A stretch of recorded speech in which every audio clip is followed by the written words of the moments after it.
دو تین مسئلے ہیں اور اس کے بعد ایک حدیث مبارکہ ہے فلسفہ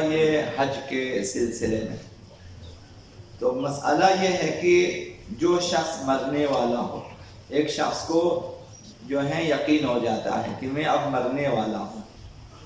اور اس کے ذمے حج واجب ہو، پہلے مستطیع ہو گیا تھا اور حج واجب ہو چکا تھا، ابھی تک نہیں کیا، اب یہ مر رہا ہے، تو اگر اس کے پاس اتنا مال نہ ہو کہ جو حج کے لیے کافی ہو، مال بھی نہیں ہے، تو پھر واجب ہے کہ وصیت کرے کہ میں واجب الحج ہوں، بعد میں مثلا کسی نہ کسی طرح سے مثلا حج پہ بھیجے، تو واجب ہے کہ وصیت کرے کہ کسی کو اس کی جگہ مثلا نائب بنا کر بھیجے۔ اب جب بھی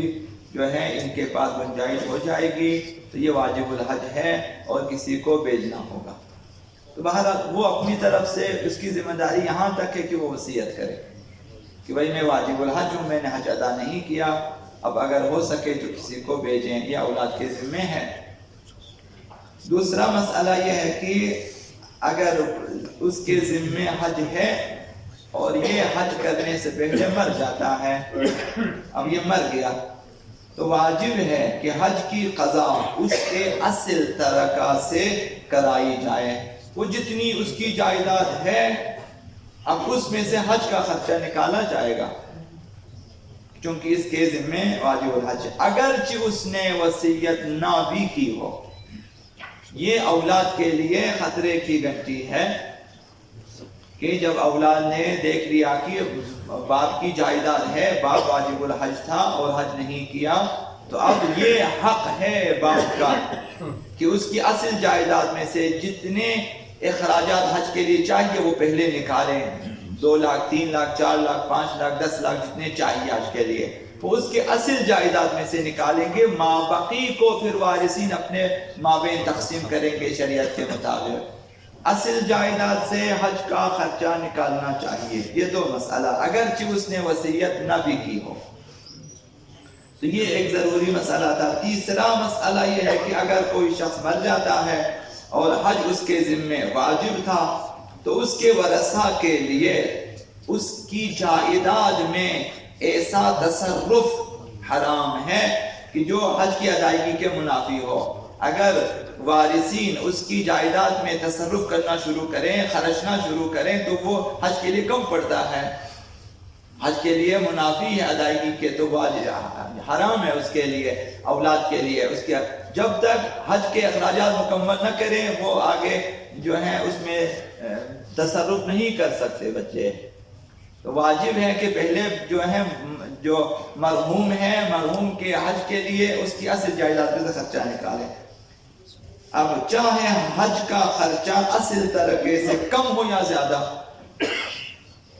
اگر کم ہے تو پھر تمام جائیداد میں وارثین کے لیے جو ہے حق تصرف نہیں ہے، اگر زیادہ ہے تو حج کا خرچہ نکالیں، مابقی میں تصرف جائز ہے، مابقی تقسیم کرتے ہیں، کھاتے ہیں، بے ان کی مرضی ہے۔ تو یہ اولاد کے کانوں میں یہ بات رہنی چاہیے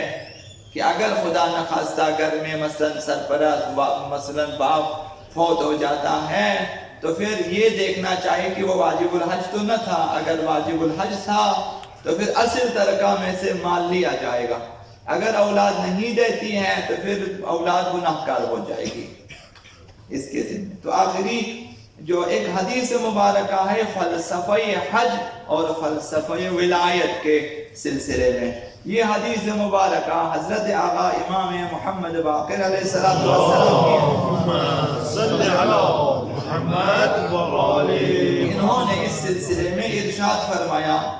انما امروا ان یطوفوا بہا،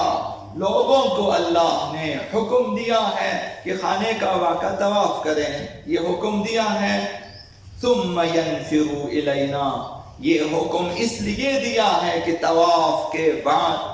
خانہ خدا کے پاس مناسک حج انجام دینے کے بعد ہم اہل بیت کے پاس آ جائیں، یعنی لوگوں کی ذمہ داری ہے حاجیوں کی کہ اہل بیت کے پاس آ جائیں۔ آ کر کیا کریں؟ ابھی اگر امام زندہ ہے، موجود ہیں، تو امام کے پاس جانا چاہیے، مکہ میں ہو یا مدینہ میں ہو، مثلا ائمہ کے پاس آ جائیں۔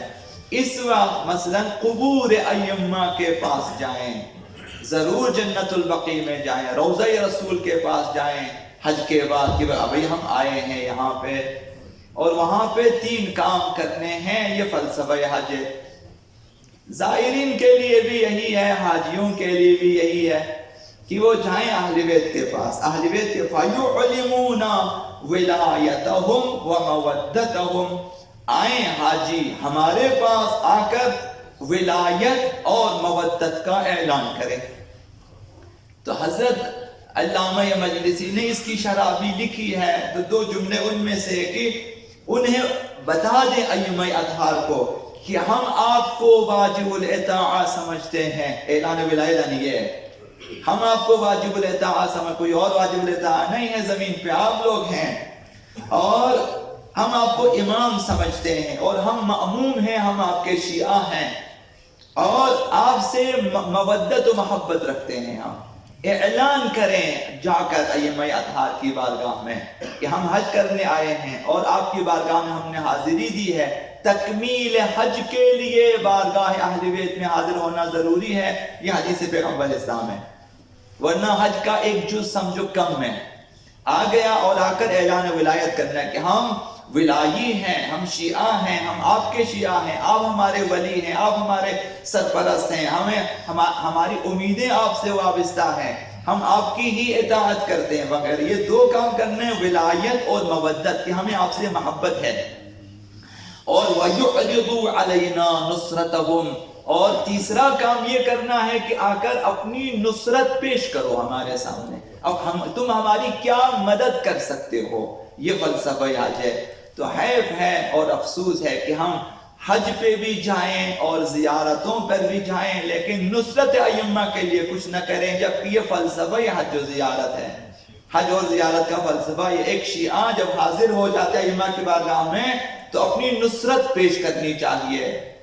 تو جو لوگ حج کر کے آئے ہیں، زیارت کر کے آئے ہیں، اگر اہل بیت اطہار کے لیے، ان کے دین کے لیے اور تبلیغ دین کے لیے اور مثلا زمینہ سازی برائے ظہور آبا امام زمان عجل اللہ تعالیٰ فرجہ کے لیے،